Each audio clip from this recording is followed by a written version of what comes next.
Сын оплатил, но я пришла за пенсией, у меня с пенсии со счета списаны деньги. Не только деньги списали, но и счет пенсионный арестовали. Сыну Альмиры Мигранова еще летом выписали штраф за неправильную парковку. Его мужчина оплатил, но из базы ГИБДД штраф так и не исчез. В итоге повестка от судебных приставов. Все разобрались.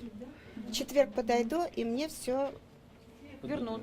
подготовят и вернут. Но пришлось поднимать квитанции, простоять в очереди, понервничать. И таких примеров хоть отбавляй. В отдел службы судебных приставов ГИБДД ежедневно приходят десятки человек именно с такими случаями. По закону судебный пристав не обязан проверять, оплачен ли штраф. Есть постановление, принимают меры и сетуют на несовершенство системы.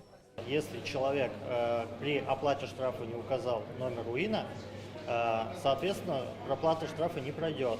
Или же, если он оплатил штраф и все правильно указал, но также нужно проследить, чтобы банк отправил уведомление в ГИС ГМП, что данный штраф оплаченный, иначе мы также не увидим оплаты.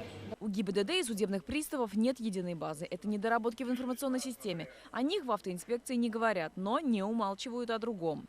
Неуплата административного штрафа в установленный срок влечет наложение административного штрафа в двукратном размере суммы неуплаченного штрафа, но не менее 1000 рублей, либо административный арест на срок до 15 суток, либо обязательной работы на срок до 50 часов. Все знают о проблеме, но ведомства в одиночку решить проблему не могут. Работают в плотной связке, но единой базы пока нет. Но имеется пара советов.